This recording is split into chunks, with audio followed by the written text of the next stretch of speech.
Coming up on this edition of Southwest TV News. The next time the phone rings, be leery of who's at the other end of the call.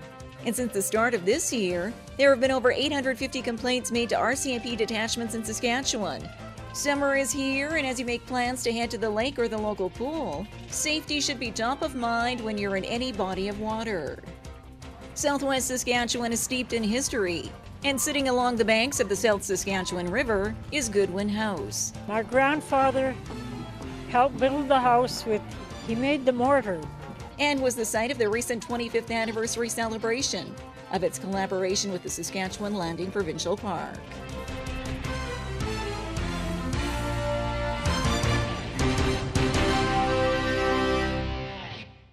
Thanks for joining us here today.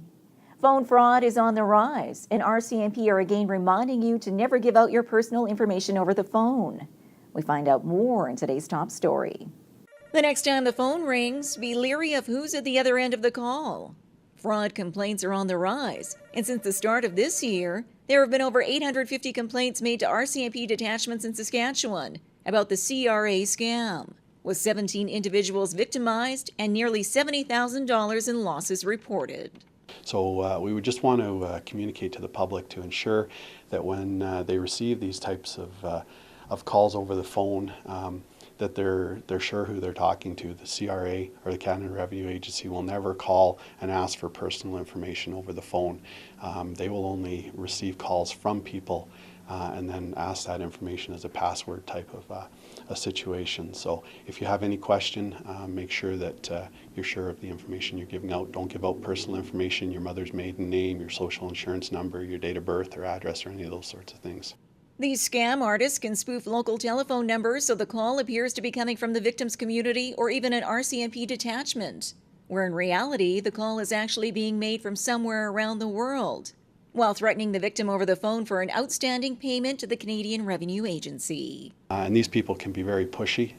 They can use vulgar language, and they can threaten, to take homes, vehicles, and all those things as reprehension or penalty if you don't pay these supposed CRA debts or tax fees. So don't be caught up by that, or Canada Revenue would never ever request payment for any taxes in the form of an iTunes card or a prepaid Visa card or anything like that, or a gift card. If you receive a call from a supposed CRA agent or the police threatening legal action if payment is not made, make note of their name, phone number, and any specific details of the call, and report it immediately to your local police and the Canadian Anti-Fraud Centre. To make yourself more aware of the various scams now circulating, you can go online to the RCMP's website or that of the Canadian Anti-Fraud Centre.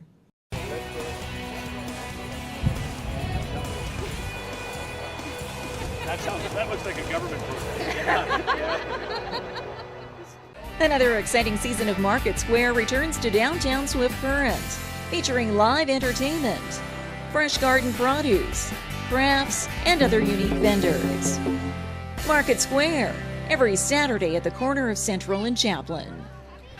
Proudly presented by the City of Swift Current and Standard Motors, along with Innovation Credit Union and Southwest TV News.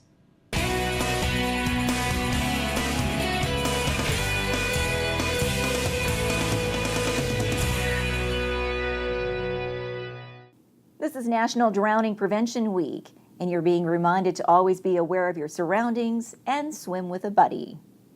Summer is here, and as you make plans to head to the lake or the local pool, safety should be top of mind when you're in any body of water.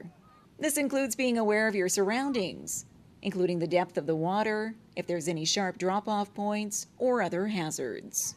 We always advise that everyone swims with a buddy, no matter how old you are. You should never swim alone, and any small children should be within arm's reach of a child. So if your child is more than 1 arm length away, then you're too far away from them. And whether you're out on the boat or other personal watercraft, remember to wear your life jacket, as PFDs play an important role in keeping you safe in the water. Definitely everyone on board should be wearing their life jacket. Transport Canada has mandated that everyone has a life jacket on board. But we would love to see it mandated also that everyone actually has to be wearing them. So I know I'm quite a good swimmer, and I have a kayak, and both me and my dog wear our life jackets when we go out on our kayak. Doesn't matter how close to shore you are or how far you're going or how easy your boat ride you think it might be. You definitely always want to be wearing your life jacket. According to stats from the Life Saving Society, approximately 400 accidental drownings occur each year in Canada, 20 of which are in Saskatchewan.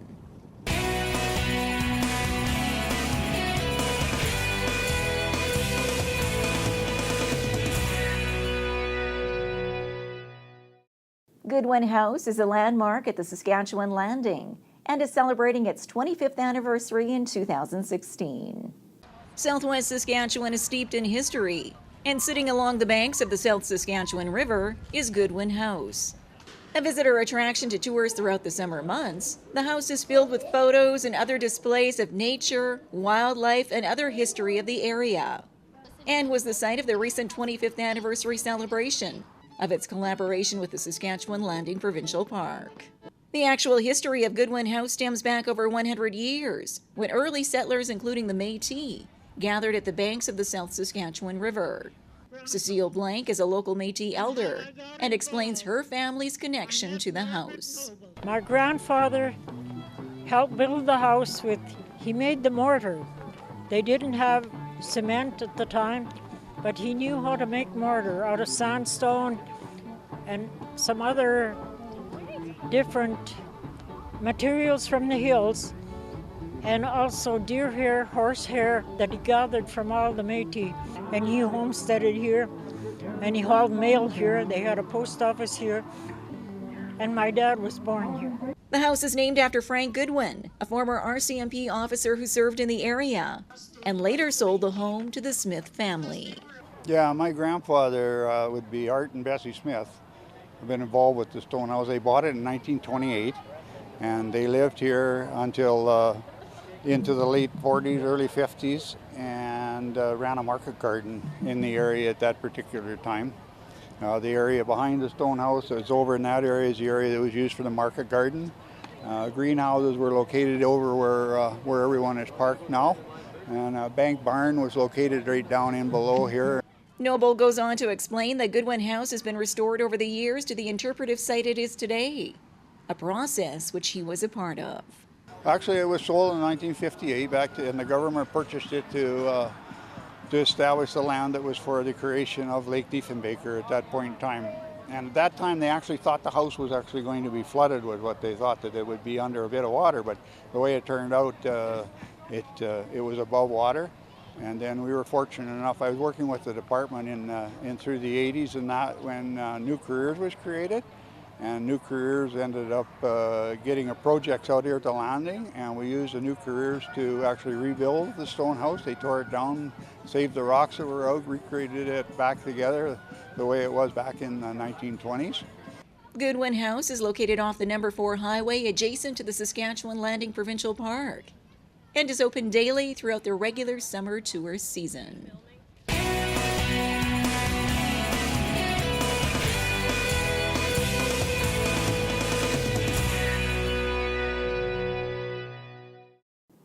Well, this brings to a close another episode of Southwest TV News, reporting the stories that matter to you. We always welcome your news tips. You can always reach us here by phone at our studio or by email to contact us at southwesttvnews.com. Also, be sure to join us daily online for the latest news from across Southwest Saskatchewan and so much more at southwesttvnews.com. And be sure to follow us on a range of social media. Thanks for joining us here today. I'm Carol Andrews.